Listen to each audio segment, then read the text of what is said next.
Ladies and gentlemen, boys and girls, welcome to the Ocean State Current Command Bunker. Now playing from in the dugout, number 37, Mike Stenhouse. Just another warm Wednesday. Wish it was the same day. Just another warm Wednesday. Wish it was the same day. Just another warm Wednesday.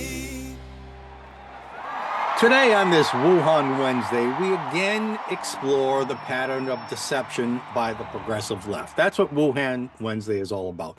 It started with the government cover-up and the media cover-up of the Wuhan laboratory that we all know now launched the COVID pandemic. But we've broadened it out to mean all false narratives pushed by the government, pushed by the left, pushed by those who are separated from reality. So this pattern of deception, if you look just a little bit under the covers, you'll see this pattern of deception is present in almost every argument, policy push by the left. More on that in a second. Welcome to In the Dugout. Your host, Mike Stenhouse here. Really excited for today's show.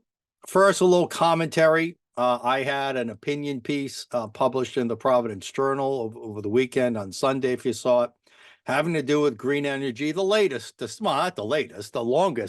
I should say the longest running and probably most successful deception the left ever put out. And now the newest thing is everybody needs to be driving electric vehicles. So go to the Providence Journal. More on that in just a second.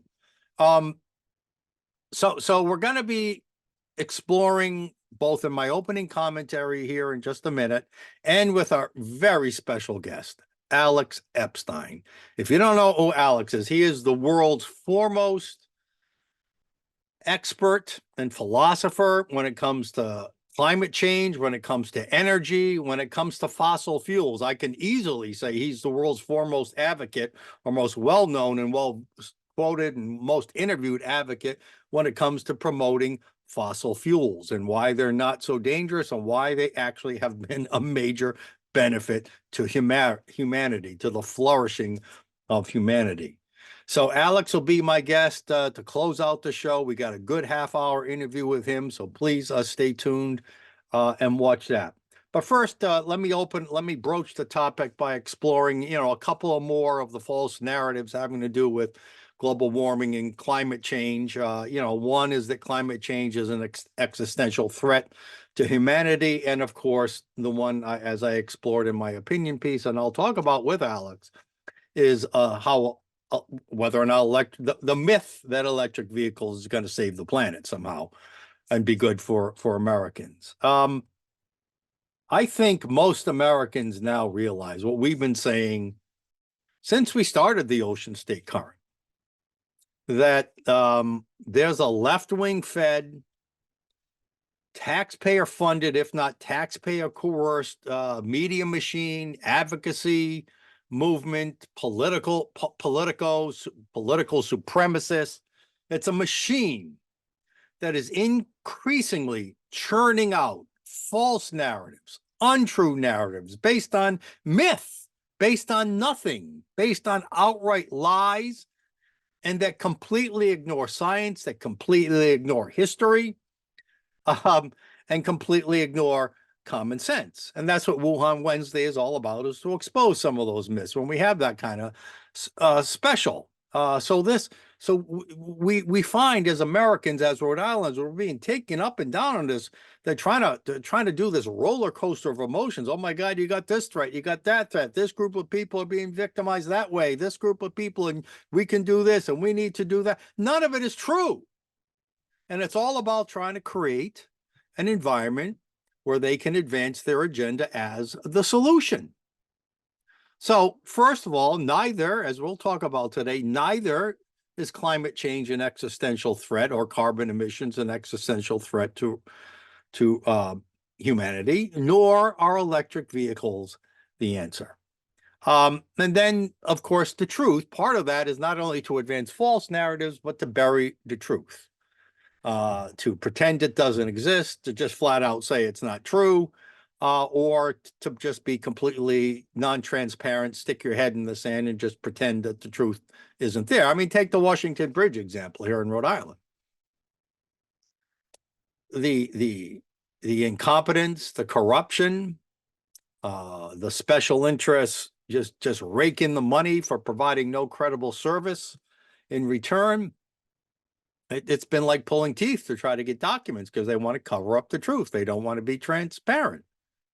So as long as we have people in power in our politics, on our televisions, in the media, advocacy groups who are in power, who believe that it's best not to be honest with the people, and they can say and do anything they want, they can create any narrative they want, even if it gets to the level of corrupt allies, insider cronyism.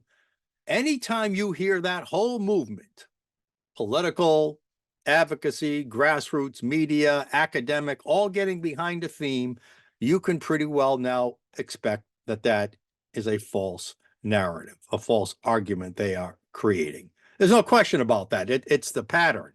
It's the pattern. Because they can't tell you the truth. The truth does not support their narrative. It's up to people like me and others nationally who do it on a much grander stage than me to try to sift through it all and to give you the truth, which is what we're going to be about today. They can't tell you the truth because it's suicidal to their narrative.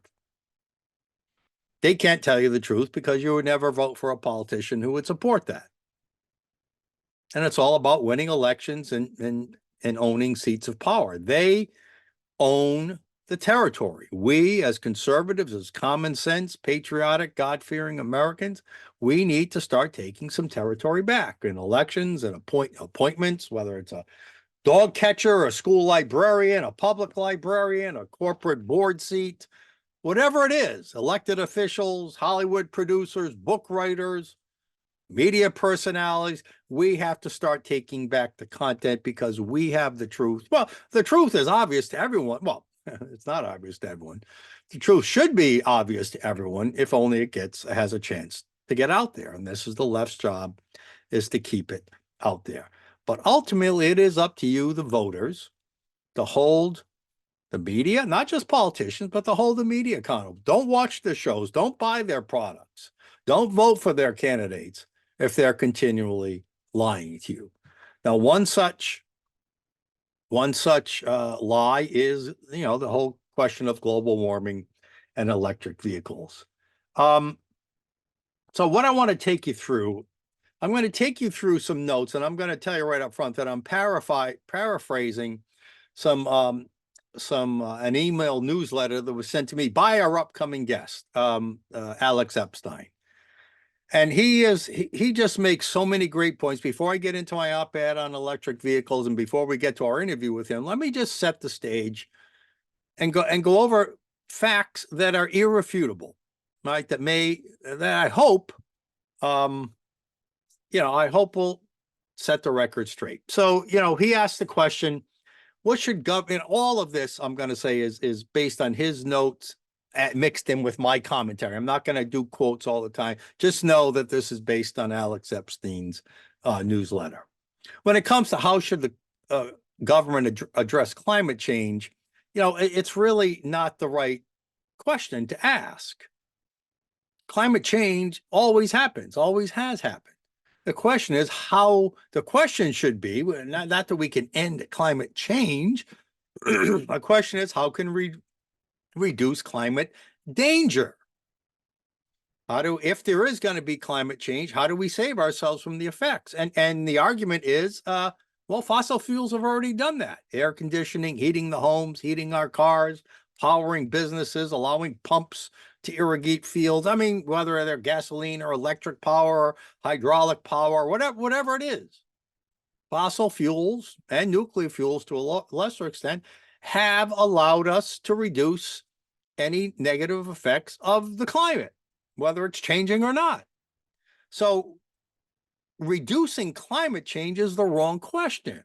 It's reducing climate danger. And again, fossil fuels have been the most abundant and cost-effective way that mankind has ever found to protect ourselves from the climate.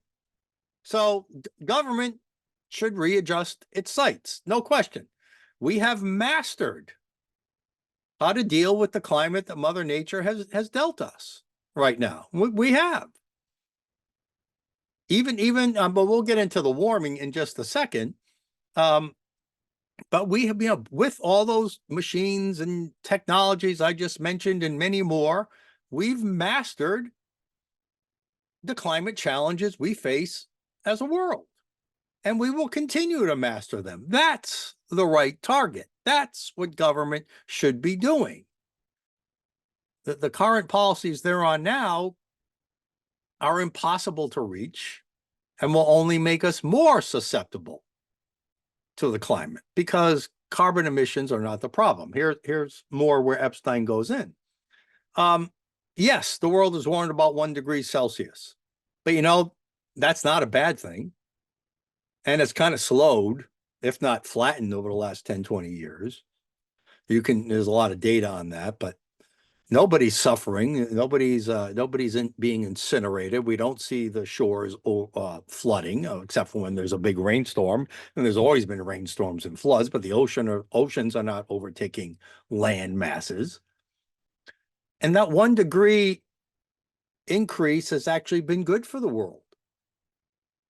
More rain a little bit is good to when you want to try to grow things, and then the slight warming means there's more arable land, more land that can be farmed throughout the world. You can't farm in frigid, nasty, cold weather. So climate safety, though, is the question.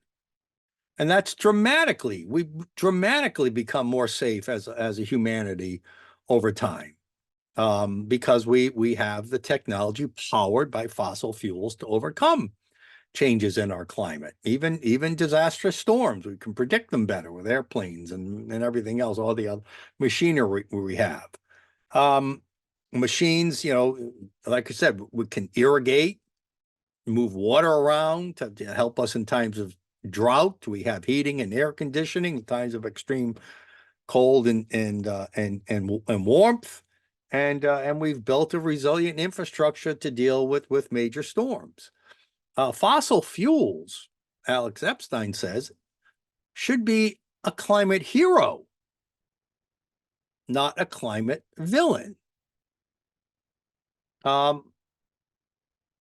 Climate change will only be a problem if we just throw up our hands and stop trying to improve technology to help us deal with any number of issues on this planet. There's no question about it that while the number of major storms and climate disasters, is pretty even over time, it hasn't gone up. But what's gone down is the number of people who have been harmed or killed by major climate disasters. So, and they become less of a disaster. So what are some of the myths associated with this? Well, obviously that carbon dioxide, CO2 emissions will heat the earth to such an extent that it will become an existential threat. That's a myth. That's false. Rising CO2 levels will lead to minimal warming that we can master, but that will more importantly help the world flourish by allowing more land to be able to farm, to be able to produce more food and energy in regard for mankind. Just looking through some notes here. There is no reason to severely cut back on the use of these fossil fuel heroes as a climate hero that will disadvantage humanity far more than it might help global warming. But again, if global warming isn't a catastrophic existential threat, the models are just wrong on that, flat out wrong. They've been predicting doomsday for 40, 50 years and it hasn't come yet. They're still saying it's 30, 40, 50 years out, and they'll keep saying it. Common sense. Another myth, that warming is a bigger problem than cold. More people die from cold than they do from heat throughout the world. It's a fact. In fact, here is a chart that Alex Epstein sent in his notes. And you can see here, red are heat-related deaths, blue are cold-related deaths across some of the major continents. And it's not even close, folks. It's not even close. So the little bit of warming is actually going to reduce, not increase deaths.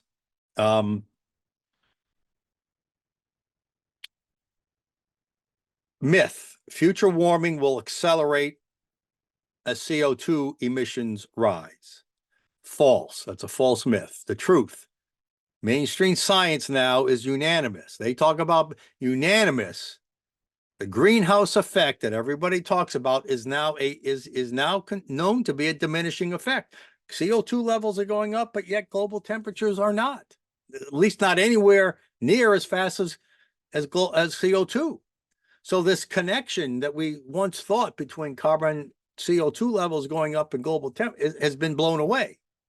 It's probably not the cause. It's probably the sun. It's now unanimous that the greenhouse effect, or the once thought greenhouse effect, is diminishing.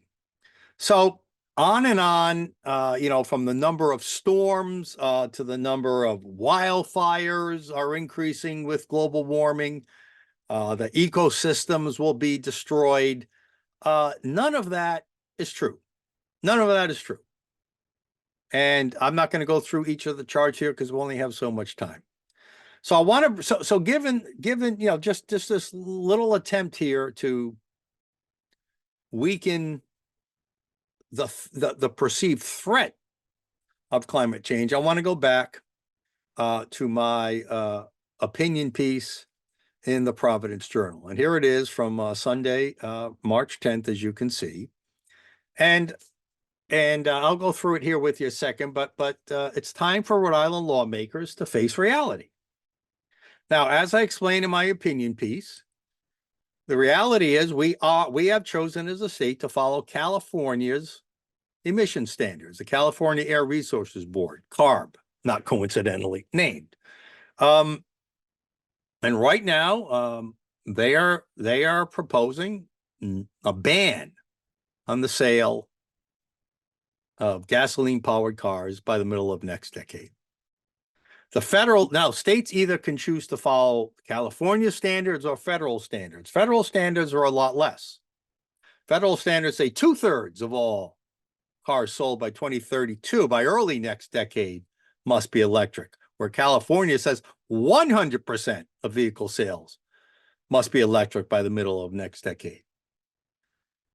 But even the lesser, less restrictive, less onerous, less oppressive federal standards, even the radical environmentalists, the hardcore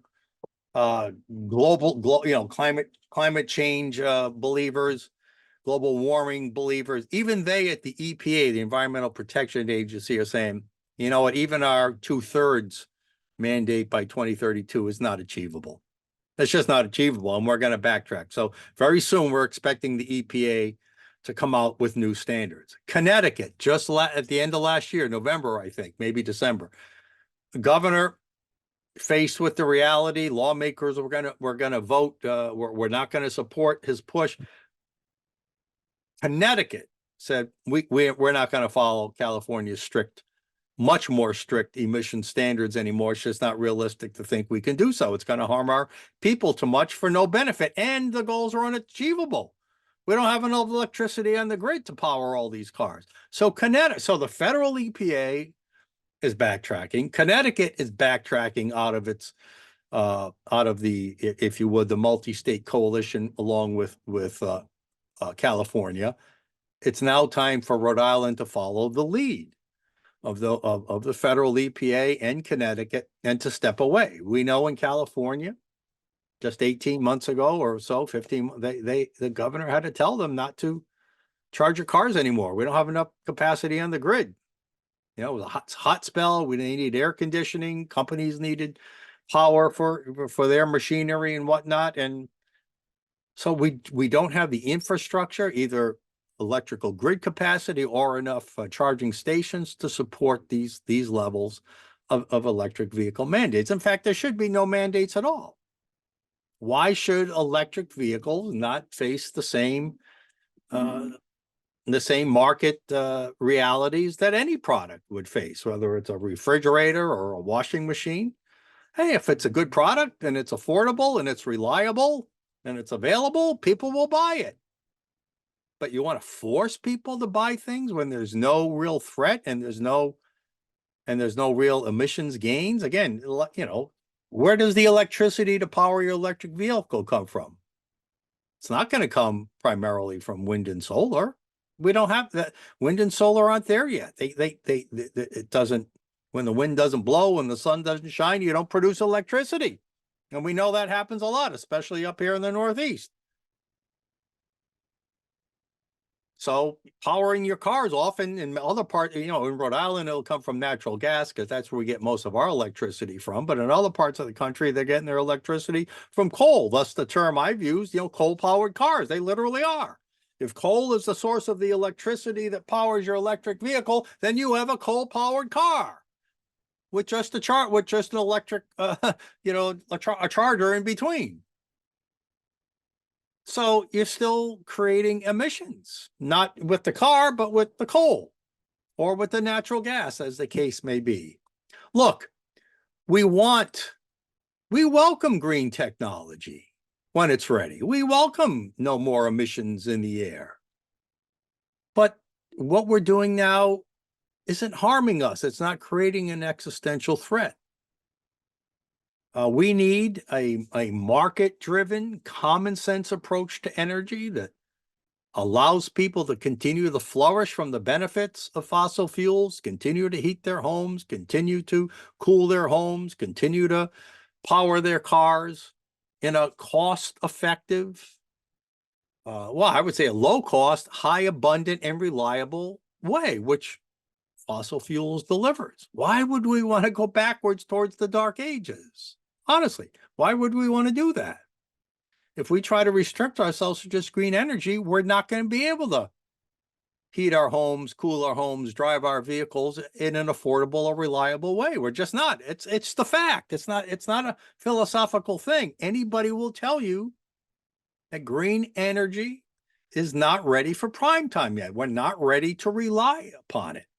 Look, we welcome continued technological advances in electric cars and solar and wind. But right now, we know the problems with wind, killing the wildlife, the high cost. Many projects are shut down.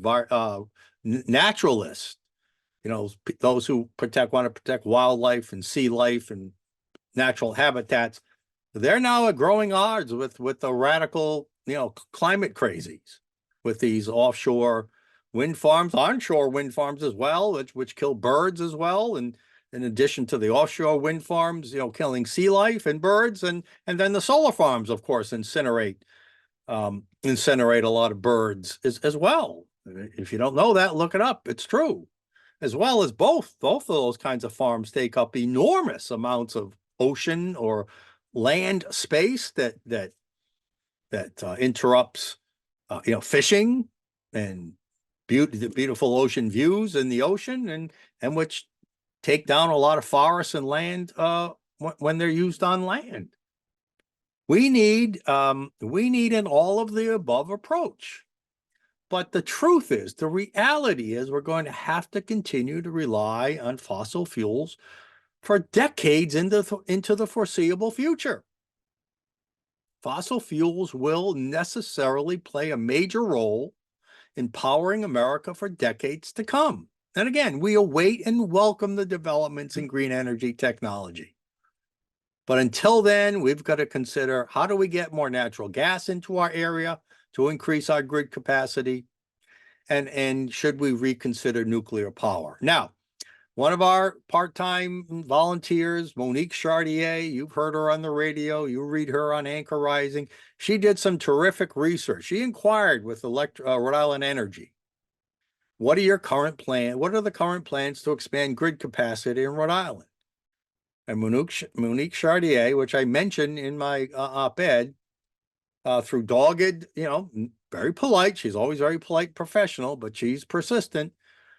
They admitted there are no plans to expand grid capacity right now in Rhode Island. Now, it's a New England area problem. It's not Rhode Island. It's not all on Rhode Island. It's complicated, but the way it worked, it's a New England area, something called ISO New England. Anyway, won't get into that now. But we have all these plans to increase reliance on electricity, more increased electric vehicles. Do we get rid of gas stoves and blowers, leaf blowers and all kinds of other gas-powered appliances and switch everything over to electricity, natural gas, heat no more? If we're so there are all these plans to increase our reliance on electricity, but there are no plans to increase our electrical grid capacity. Does that make any sense? Doesn't that sound like putting the cart before the horse? So thanks to Monique Chartier for uncovering that. They said, well, when the need actually occurs, then we'll consider plans to expand. It's going to be too late by then. See, this is the problem with the leftists and the green energy movement. All these plans, all these provisions, but yet they're not complete plans.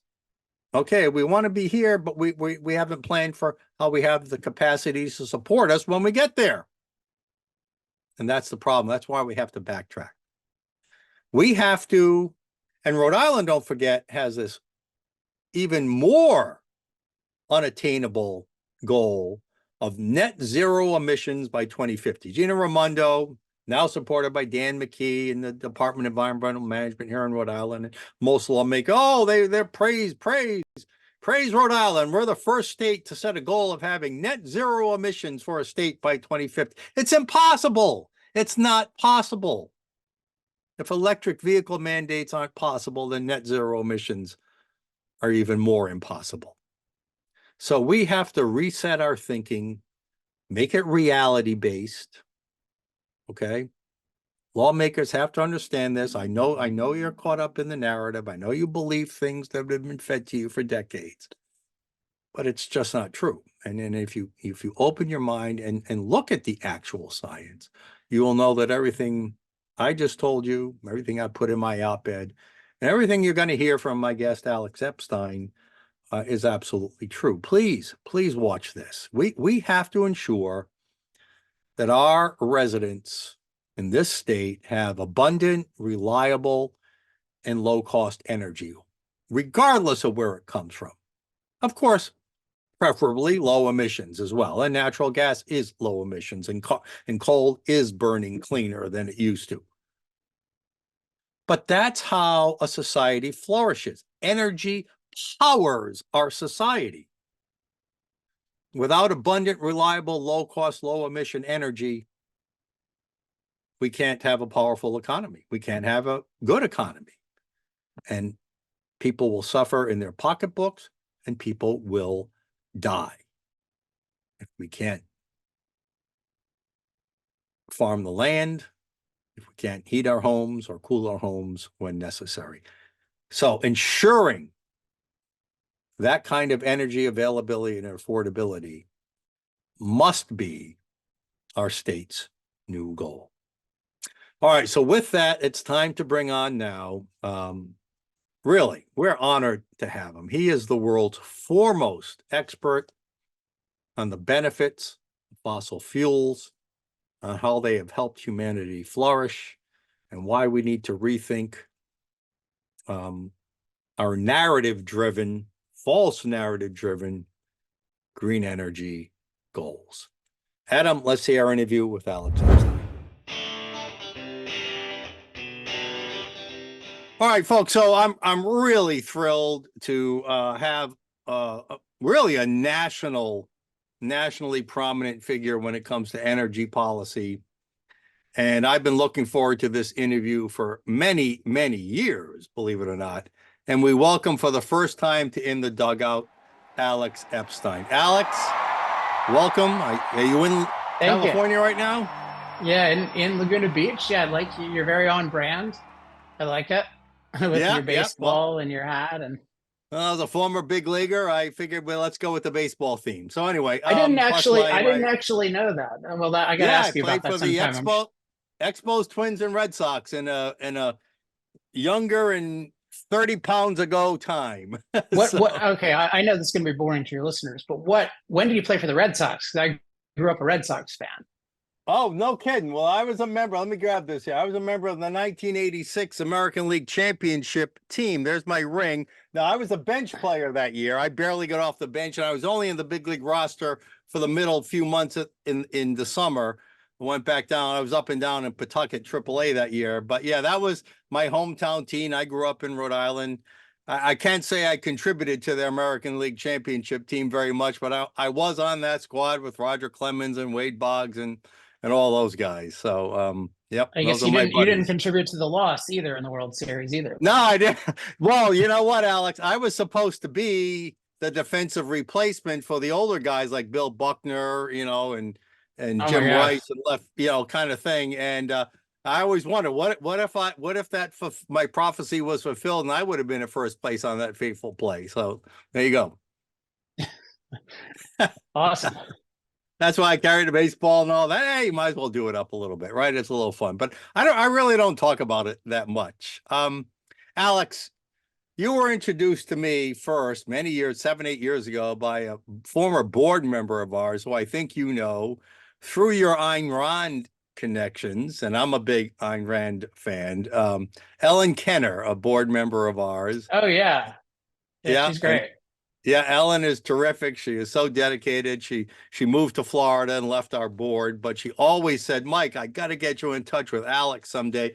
And she did. We'll talk about that in just a second. But anyway, well, I don't even know how to describe you. You are the world's preeminent promoter and advocate of fossil fuels. It's not that you're against green energy, but you're a promoter of fossil fuels. Ellen sent me this book 7 years ago. I read it. And then I become an Alex Epstein fan. Tell us about the moral case for fossil fuels. Sure. I think it's a good point that it's not primarily against other things. It's for fossil fuels, but really what it's for is energy that's cost effective and scalable. So both of those are important. So cost effective, I mean affordable. So typical person can afford to use a lot of it. Reliable. It's available when needed and the quantity needed. And then it's versatile. It can power every type of machine. Most machines in the world are not powered by electricity. They're powered by other forms of energy, usually directly burning fossil fuels, like for transportation or heat, because that's the only way to do it cost effectively, or the most cost effective way to do it. And then it needs to be scalable, available to billions of people in thousands of places. And what I focus on in Moral Case for Fossil Fuels, and then it's superseded by the newer book, Fossil Future, is if you really look at fossil fuels objectively, which means if you're carefully weighing not only the negative side effects, which is what people focus on, but you also look at the benefits, the benefits far, far outweigh the negative side effects. And in fact, one unique property of fossil fuels, or almost unique, is the benefits actually cure the side effects. So with most, you take an antibiotic. Say that again. The benefits what? Cure. Like they heal the side effects. So you think about a drug. Well, you think about a drug, like, you take an antibiotic and it causes a rash, and the benefit of it might be worth the rash. It probably is if you decided to take it.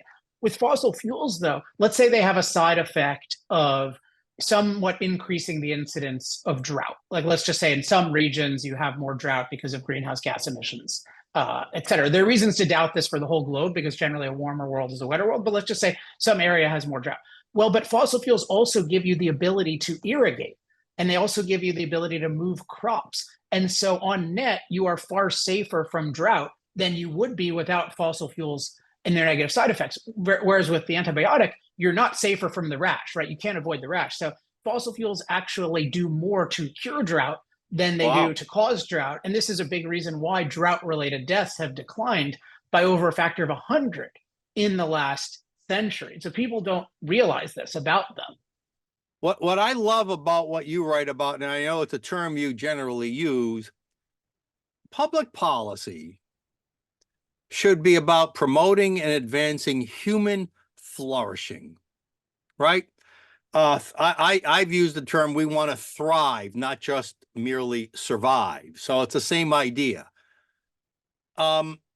and fossil fuels have helped humanity flourish. There can be no argument about that. Well, there's not enough. So there's a few things in what you said, because one is there's not enough focus on flourishing. So that's one thing. If you look at the discussion, say, of fossil fuels and climate, what's the obsession? The obsession is we've made it somewhat warmer, and that's allegedly terrible. And they'll say, yeah, like there's more heat waves and it's hard for us. But they're not at all looking at the big picture. They're not looking at, even is the climate more or less livable because of fossil fuels? Because if you think about that, it's obviously more livable, right? Whatever's happened with 1 degree Celsius, 2 degrees Fahrenheit of warming, like, would you rather have that and mass air conditioning, or have it be 1 degree Celsius cooler and not have air conditioning? I mean, ask anyone in the world this, and it's so obvious. Much of the US is just basically uninhabitable or miserable without air conditioning. I mean, Phoenix and Houston in the summer and all these places. So it's not focused on human flourishing, because if you're really focused on human flourishing, you look at both positives and negatives. It's just focused on, you have to look at the cost versus benefit analysis. Right. You have to look at that, but everybody only looks at one side of this whole thing. And so part of it, and this goes to a discussion I have in my book, Fossil Future, in chapter 3, you have to start asking if people who should know better are only looking at one side of it. They're only looking at negative side effects. Like, what's going on?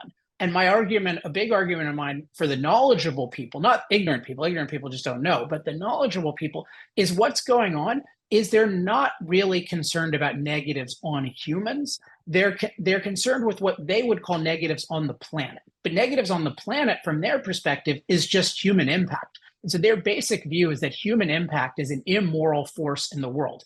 They think of the perfect planet as one that has little to no human impact. And so they just think it's wrong for us to impact Earth. And the core moral premise of my work in energy and environmental and industrial issues is it is good to impact the planet insofar as it advances human flourishing. And most of the time, it's good because it does impact human flourishing for the better. Especially when that good can be achieved with such reliability, abundance, and low cost, right? Well, that's part of the good, is that everyone gets to use machines to overcome all the natural deficiencies and dangers of Earth, which is not a good place to live for the average person at any point throughout its history, until very recently, until we figured out how to empower ourselves with machines to overcome our natural weakness and to overcome the inhospitability of the planet. All right, so as we continue with this interview, if I could ask you to keep two things in mind and just openly invite you to make a relation to these two things, Rhode Island specific things, as we move forward. Sure. So Rhode Island is one of the CARB states. We're one of the states that is following the California Air Resources Board's mandates that we have to ban the sale of gasoline-powered vehicles, small trucks, cars, mid-sized trucks by the middle of the next decade. And Rhode Island boasts, our lawmakers boast, our governor, our speaker, our Senate president, all the activists boast that Rhode Island is set to be the first state to set a goal of zero net carbon emissions by 2040 or 2050 or some ridiculous item like that. That's our public policy in this state right now. It's all from, and then we had this Act on Climate bill a few years ago. When you look at these green energy targets, and you said it earlier, and I said it, you're not an opponent of green energy. It's just that you can't rely on it right now. But when you look at these green energy mandates and standards and goals, Alex Epstein says what?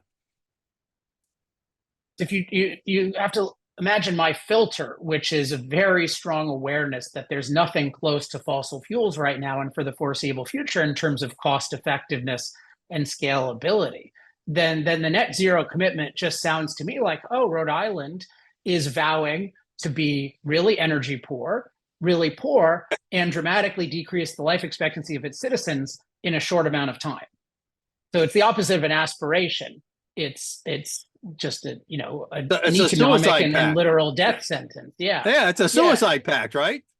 Yeah, of course. And you would think like what you would want for Rhode Island. I mean, it's not like Rhode Island is, Rhode Island, I would imagine, I mean, I've been there and I like it. It's obviously a very small state and it's not super well known. Like, you would like leadership of our island to say, hey, you know what?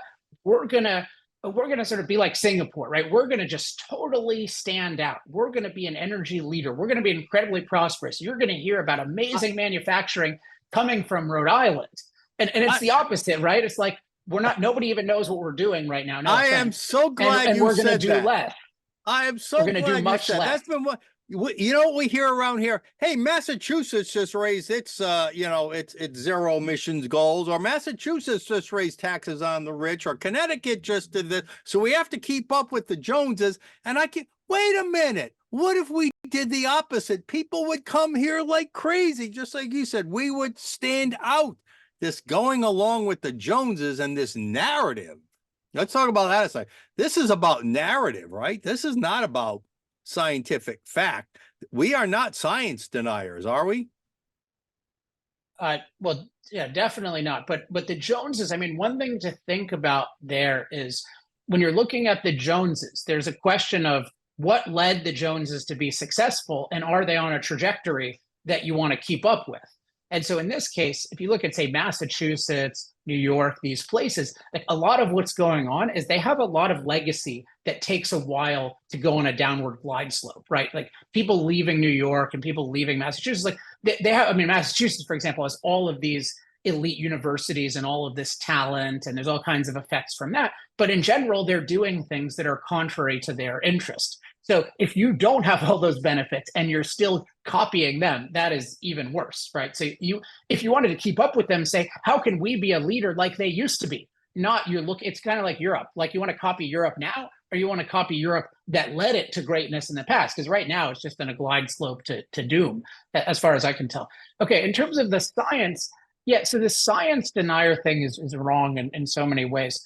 But maybe the one that's maybe a way that's less apparent to people is that the key with science is it always needs to serve objective thinking. And with environmental issues, as you mentioned, there's always this cost benefit analysis. So when you're looking at it, doesn't matter whether you're looking at air pollution or CO2 emissions or something like that, you always, to use the terminology of our environmental agencies, you need to look at, okay, what are the benefits of reducing emissions by a given amount, and like have real health science there? And then what are the costs? And in general, what they want to do is they only want to focus on the benefits of constraining, say, fossil fuels, and they don't want to look at the costs.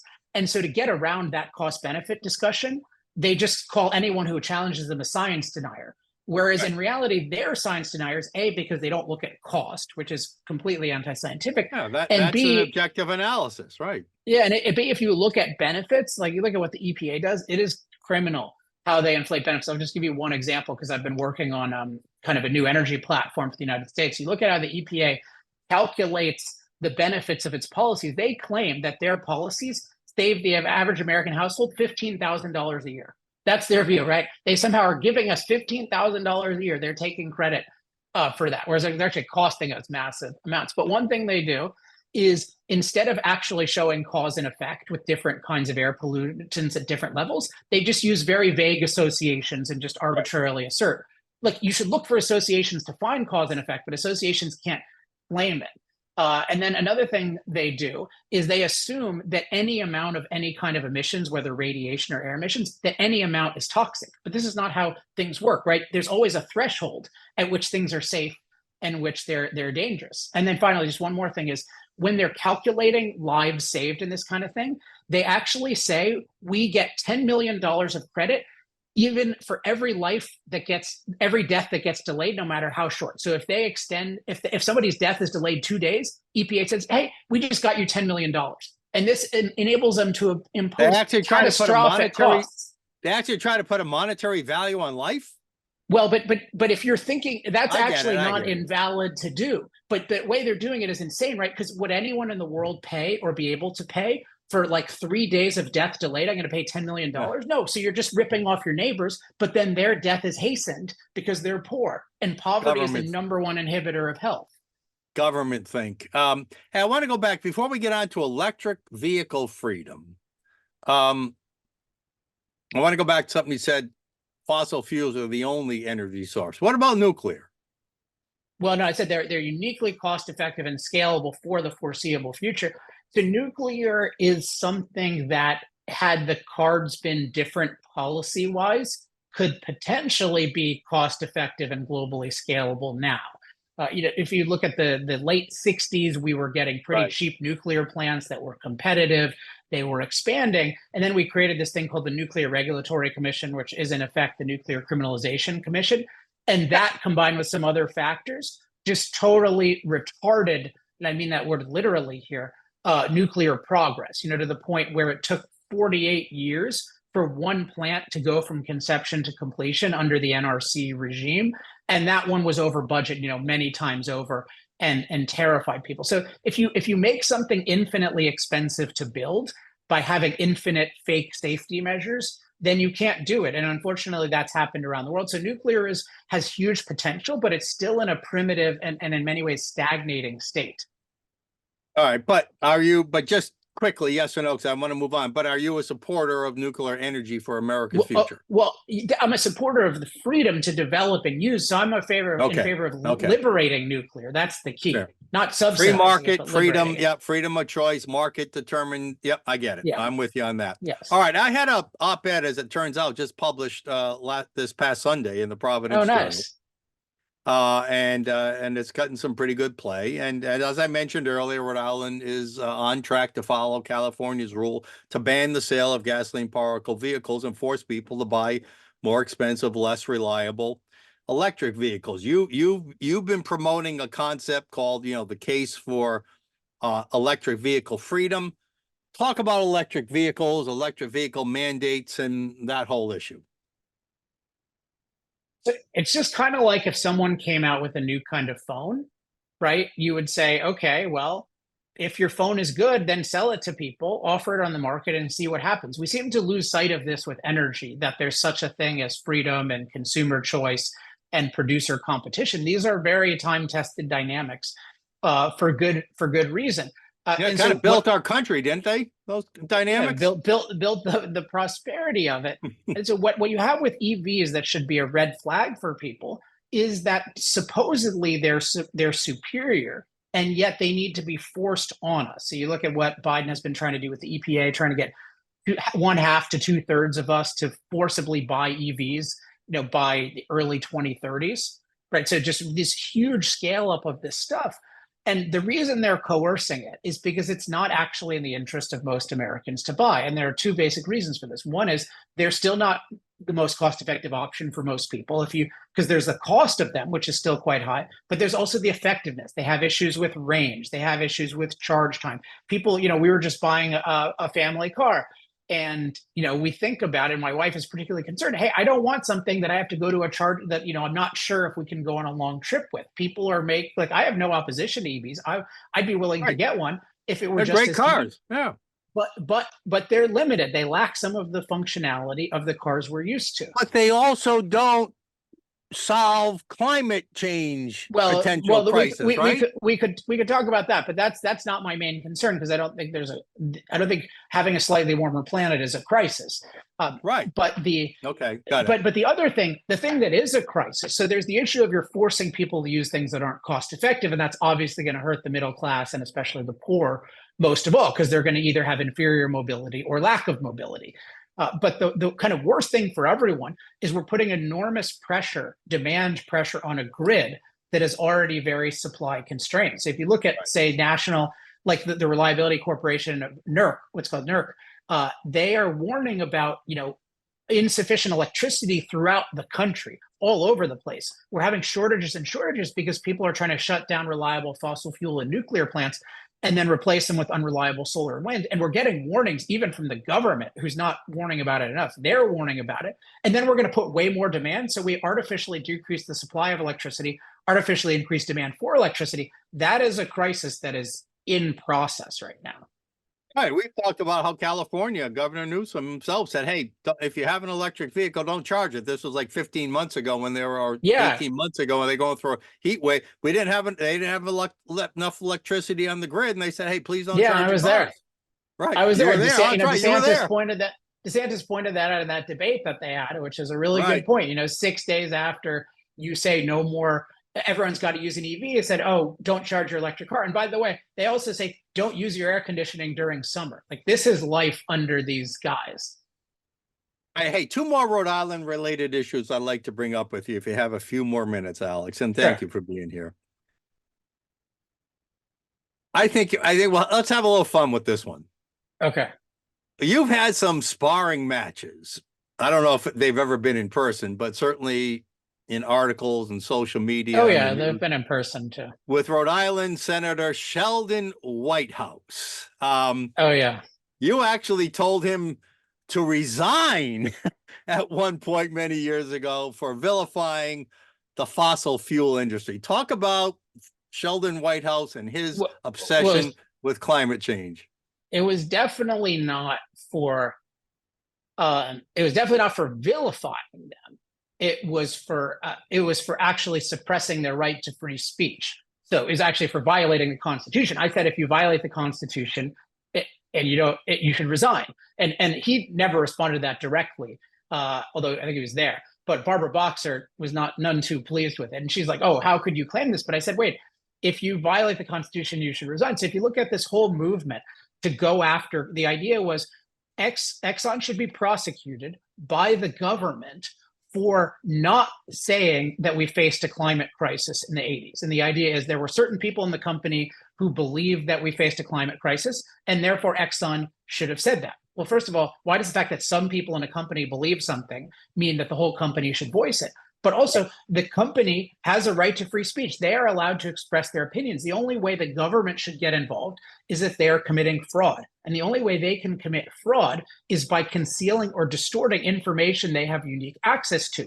The issue of climate and CO2 emissions, they do not have unique access to. This is an issue that is funded by and publicized by the government. It's like saying, oh, gravity, like you can commit fraud about gravity because you're not talking about the, like, except in this case, it's not gravity because it's not well established and precisely understood. White House tried to restrict their speech? Of course, that's what he was going after. That's what he was doing at the time. And actually, they started, Maura Healey, I think she's Massachusetts Attorney General at the time. They went after me as well. So they just suspected, incorrectly it turned out, but they suspected that somehow Exxon had been corresponding with me and working with me on these issues, which was not true. But anyway, I was named in a subpoena of Exxon. And I thought, this is just totally outrageous. Like, they're demanding the right to go through alleged correspondence with me. It turned out it didn't exist. But based on what? They have free speech. So I wrote to her, and it was, I won't say it because it involves profanity, but it was blank off fascist. And then they got really upset about that. I was like, you should not, this is just total fascism, that you think you can just search people's records, violate the right to free speech because they express a climate opinion you disagree with. What country is this? Wow. Well, they did take it to the court. So I'm going to bring up one thing I know you know, and the second thing you probably know, but I'm not sure. So as you know, Sheldon Whitehouse, our former attorney general, former governor, all got together, and Rhode Island became the first state to sue. You mentioned Exxon, but they sued Exxon and Chevron and Big Oil for climate change related catastrophes, of which there are none, in our state. So there is a lawsuit. I'm sure you're quite aware of that lawsuit, correct?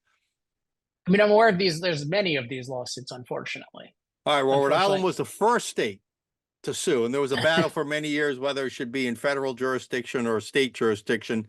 And of course, here in the Northeast, we have a left-wing judiciary, and after years of battle, ended up being assigned to state court, which is much more left-leaning and biased. But here's the thing I'd like to know if you know about, if not, just comment on.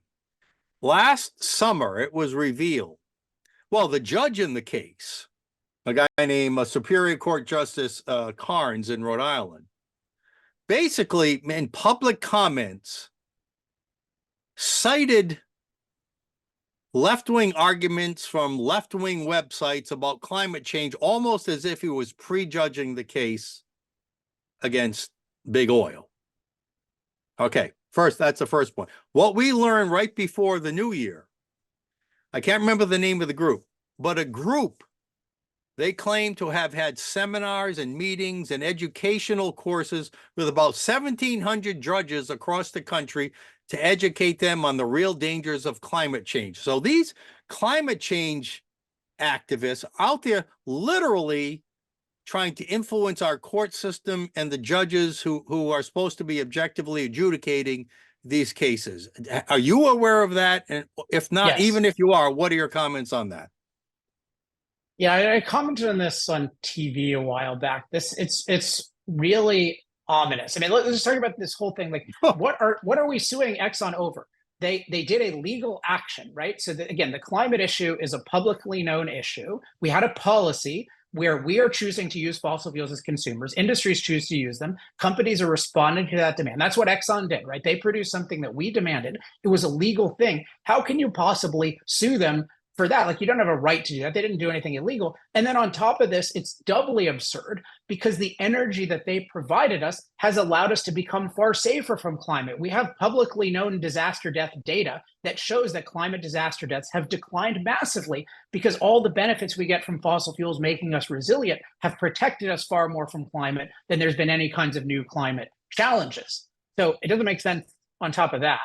And then you always point out more people die across the world from cold than they do from heat. Right. So on top of that, yeah, warming on its own is better in terms of avoiding death than cooling. And then more of the warming occurs in colder regions, so it's even more beneficial to have warming just on those grounds alone.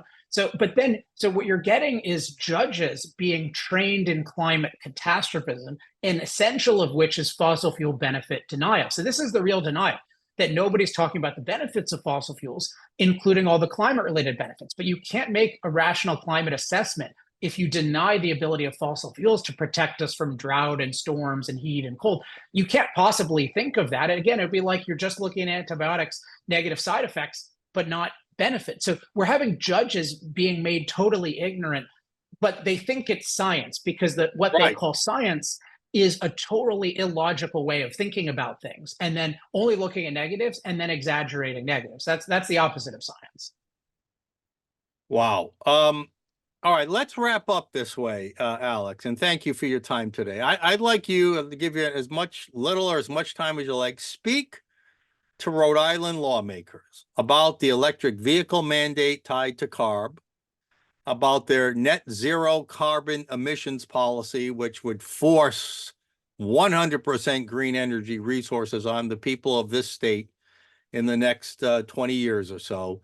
Talk directly to lawmakers. What is the realistic approach they should take towards energy policy? So the current approach you're taking is an approach of punishing Rhode Island to achieve symbolism, right? That's the current approach, right? So I mentioned why I think it's a death sentence to do all these things. It's important, though, that it is important, particularly insofar as you're concerned about CO2 type issues, that it is symbolic, right? Because the world is not going to follow Rhode Island. Rhode Island is a tiny user of energy. The nation isn't even going to follow Rhode Island, but certainly the world isn't going to follow our nation insofar as we self-sacrificially sabotage our energy. Look at China. China has 300 plus new coal plants in the pipeline.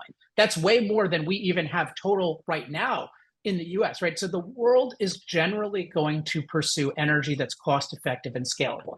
If you are trying to be a leader in lowering emissions, the one and only thing you can do that matters and that is good. You could kill yourself, but that is bad, and you could ruin your people's lives. That's bad, and that's not going to scale anyway. That's not human flourishing, is it? Yeah, right. But the one and only thing you can do is you can innovate in alternatives. And the way you can innovate in alternatives is you create an incredibly good political environment, including, by the way, very low cost energy, so that people can innovate. So if I were running new, and I'm happy to help with this, I advise hundreds of politicians at this time.